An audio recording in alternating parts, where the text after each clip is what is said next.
بسم اللہ الرحمن الرحیم، السلام علیکم. میں ہوں آپ کا ہوسٹ عثمان زیب اور آپ دیکھ رہے ہیں یوٹیوب چینل عثمان زیب. بہت زیادہ میسیجز آ رہے ہیں کہ سلمان عائشہ کیس کا کیا بنا اور آپ اس پہ ویڈیو کیوں نہیں بنا رہے. ایکچولی وہ کیس اپنی ہائپ ختم کر چکا ہے. میں اس پہ بات نہیں کرنا چاہتا تھا، ویڈیو نہیں بنانا چاہتا تھا، لیکن چونکہ آپ لوگوں نے میسیجز بہت کر رہے ہیں، کامنٹ بھی آ رہے ہیں، ان باکس پہ بھی آ رہے ہیں جی عائشہ سلمان کیس کا کیا بنا.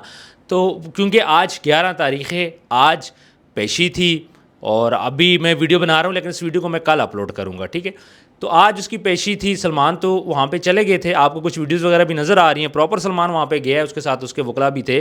لیکن آپ کو پتہ ہے کہ پچھلی جو چند پیشی تھی اس میں عائشہ اور اس کے جو وکیل ہیں وہ بہت کم نظر آ رہے تھے، ٹھیک ہے. اکثر وہ کسی پیشی پہ نہیں آتے تھے یا پھر جو جونیئر وکیل ہیں ان کو بھیج دیتے تھے. آج انہوں نے آنا تھا لیکن آج ان کی کسی رشتہ دار کی ڈیتھ ہو گئی ہے، ان کی نانی کی ڈیتھ ہو گئی ہے جہاں تک میری انفارمیشن ہے، جس کی وجہ سے وہ آج نہیں آئے.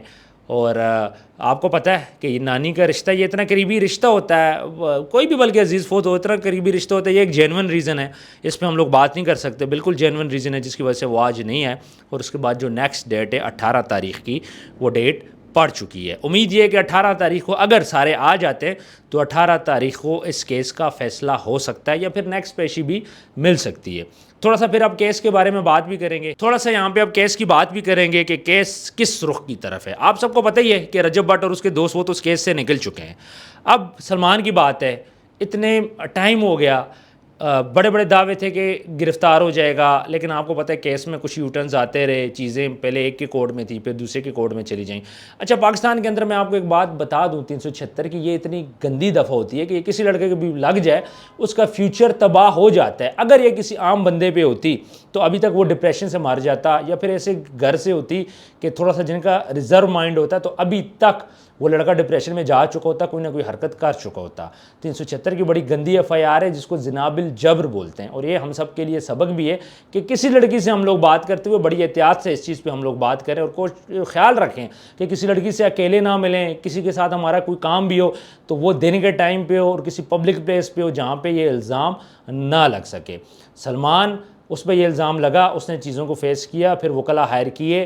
پہلے آپ نے دیکھا تھا کہ میاں بلال ایڈوکیٹ صاحب تھے، وہ عائشہ کے وکیل تھے. اس کے بعد پھر اب وہ چینج ہو کے ان کے وکیل دوسرے ایک اور وکیل آ چکے ہیں.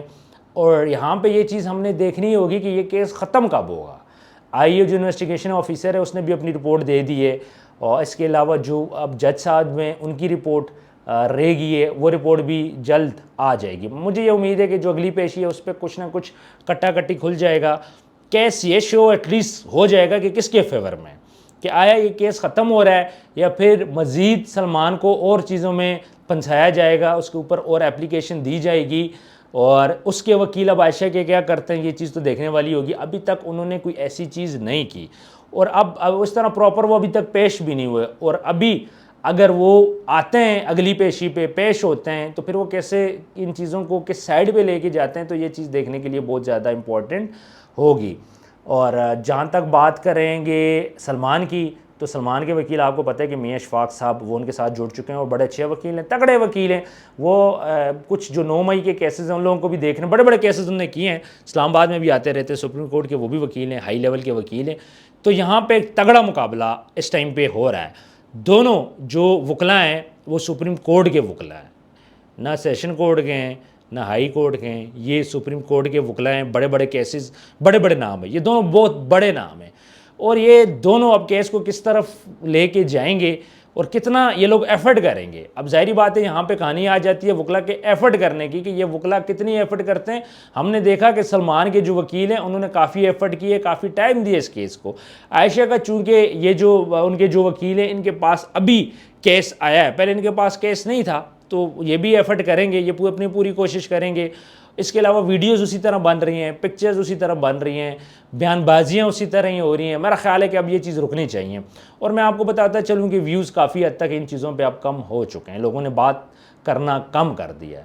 اور اب جتنا بھی ویڈیو بن جائے، جتنے بھی انٹرویوز ہو جائیں اور جتنا بھی میڈیا پہ وویلا مچایا جائے، لیکن کافی چیزیں ایسی ہو گئی ہیں. کیس یہ پرانا ہو چکا ہے، اس کیس کو جلد یہ ختم ہوگا. ابھی تک ختم ہو جاتا ہے لیکن چونکہ وکلا اور بلکہ عائشہ خود پیش نہیں ہوئی تھیں پچھلی کچھ پیشیوں میں، جس کی وجہ سے یہ کیس لمبا ہو گیا. مجھے ایک بات سمجھ نہیں آ رہی، جو مدعی ہے مدعی خود ہی کیس کو لمبا کر رہا ہے. یہ چیز میری سمجھ میں نہیں آ رہی کہ مدعی کیوں کیس کو لمبا کر رہا ہے.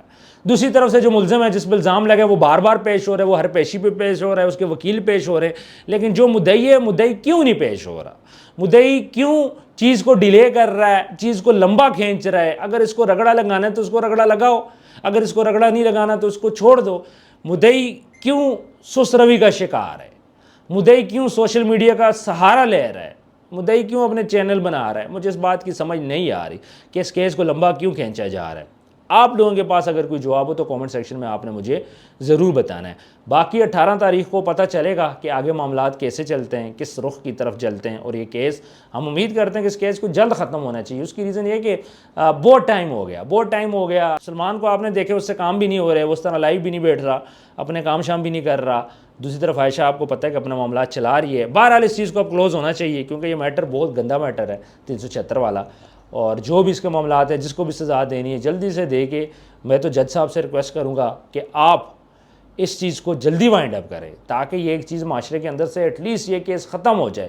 اور باقی وکلا کو بھی دیکھنا چاہیے کہ اگر ان کے جو جس کی وہ سائڈ لے رہے, اگر ان میں کوئی غلطی خامی ہے تو ان کو سمجھائیں کہ یار اس کیس کو آپ ختم کرو. یہ ایک زبردستی کا کیس ہے, یہ کوئی معصومیت کا کیس نہیں ہے, یہ 376 کا کیس ہے. اور آپ سب کو پتہ ہے میں کافی ویڈیوز اس میں بنا چکا ہوں جس میں بول چکا ہوں کہ یہ سارا معاملہ کیسے چلا, کیسے سٹارٹ ہوا, غلطی کس کی ہے, کس نے کس کو ٹریپ کیا, ساری چیزیں. تو مجھے زیادہ اس لیے بات کرنے کی ضرورت نہیں ہے. کامنٹ سیکشن میں آپ نے اپنی رائے ضرور دینی ہے. باقی آپ سب بھی خیال رکھو, آپ سب خاص طور پہ والدین خیال رکھو کہ آپ کے بچوں کے ساتھ بھی یہ کیس کل کو نہ ہو. اپنے بچوں پہ نظر رکھیں. اگر ایک لڑکی 2-3 دن گھر سے باہر رہتی ہے, ہفتہ گھر سے باہر رہتی ہے, تو ایٹ لیسٹ اس کے ماں باپ کو پتہ ہو کہ میری بچی آج گھر سے باہر نکلی ہے, میری بچی کہاں پہ. یہ نہ ہو کہ بعد میں آپ کو کیسز کرنے پڑے اور پھر اپنے بچوں کا آپ کو ساتھ دینا پڑے. تو اسی طرح بچوں کی طرف میں بولوں گا کہ اپنے بیٹوں کا خیال رکھیں کہ وہ کہاں جاتے ہیں, کس سے ملتے ہیں, کتنے پیسے خرچ کرتے ہیں. ان ساری چیزوں پہ نظر ہونی چاہیے. اور اس کے علاوہ جو آج کل کپل ویڈیوز بن رہی ہیں, میرا خیال ہے کہ اب اتنی بن چکی ہیں, اس کے نیگیٹو اثرات اتنے زیادہ آ چکے کہ اب یہ کپل ویڈیو سٹاپ ہونی چاہیے. انہوں نے خاندانوں کو برباد کر دیے. باقی سلمان کی میں بات کروں, سلمان معصوم بندہ ہے, میری اس سے ملاقات تو ہوئی ہے. میں اس لیے اس کو معصوم بولوں گا کہ اس کے ساتھ وہ کچھ ہو گیا ہے جو اس نے زندگی میں سوچا بھی نہیں تھا. 376 اس پہ ہوگی. ایک بندہ جس پہ جو آج تک تھانے نہیں گیا, جس پہ آج تک ایف آئی آر نہیں ہوئی, جس پہ آج تک کوئی الزام نہیں لگا, اور اس پہ ڈائریکٹ ایف آئی آر ہوتی ہے 376 کی زنا بالجبر کی. اس لڑکے کی ہمت ہے, اس لڑکے کو میں داد دوں گا. یہ لڑکا اتنا برا ڈیزرو نہیں کرتا تھا یار کہ اس پہ 376 ہو جائے. ٹھیک ہے برا ہوگا, مان لیے برا ہوگا, بہت برا ہوگا, گندا ہوگا, لیکن اتنا برا نہیں تھا کہ اس پہ آپ 376 ڈال دو. یہ ظلم ہے, یہ سراسر زیادتی ہے. میں نے اس کے لیے آواز پہلے بھی اٹھائی ہے, میں اب بھی اٹھاؤں گا. اور یہ کسی کے ساتھ بھی ہو سکتا ہے, ہمارے بچوں کے ساتھ بھی ہو سکتا ہے. مطلب آپ پہلے مرضی کے ساتھ سارا کچھ کرو, پھر اس کے بعد آپ کیا کرو گے, جا کے کیس کر دو. کیا چیز یہ چیز صحیح ہے؟ اس معاشرے میں ہم لوگ کیا سیکھ رہے ہیں؟ باقی کامنٹ سیکشن میں آپ نے اپنی رائے ضرور دینی ہے. اینڈ ونس اگین, اگر آپ جو بچے مجھے سن رہے ہیں, آپ نے اس چیز کو بہت خیال رکھنا ہے. کسی بھی لڑکی کے ساتھ اکیلے نہیں ملنا, کسی بھی لڑکے کے ساتھ اکیلے نہیں ملنا. اگر کوئی کام ہے دن کے ٹائم پہ ملو, رات کے ٹائم پہ نہ ملو, اور پبلک میں ملو. یہ ریسٹورنٹ کس لیے بنے ہوئے ہیں؟ یہاں پہ ملو. آپ یونیورسٹی میں مل سکتے ہو. اگر کوئی کام ہے کسی کے ساتھ, کسی لڑکے سے آپ کو کام ہے, کسی لڑکی سے کام ہے, پبلک میں ملو, کینٹین میں ملو, لیکن اکیلے نہیں ملنا, کمرے میں نہیں ملنا, گاڑی میں نہیں گھومنا. یہ ذہن میں رکھیے گا. حیدر علی کے ساتھ جو کچھ ہوا, حیدر علی کی مثال آپ لوگوں کے سامنے, جو پاکستانی کرکٹر ہے, آج اس کے ساتھ جو ہو رہا ہے, میں کہہ رہا ہوں کسی کے ساتھ نہیں ہو رہا. حیدر علی پہ بھی یہی الزام لگا ہے جو سلمان پہ لگا ہے. حیدر علی معصوم تھا, اس سے موبائل لیا, فرانزک ہوا, اس کے بعد یو کے میں اس کو قید کیا گیا تھا, اس کے بعد اس کو چھوڑ دیا گیا. اور اب پی سی بی پوری کوشش کر لی ہے کہ حیدر علی کو پاکستان کے اندر لایا جائے. حیدر علی اور سلمان کے کیس ملتا جلتا کیس ہے, اس میں کوئی زیادہ فرق نہیں ہے. باقی کامنٹ سیکشن میں اپنی رائے ضرور دیجیے گا. اپنا ڈھیر سارا خیال رکھیں. ملتے ہیں نیکسٹ ویڈیو میں. اللہ حافظ.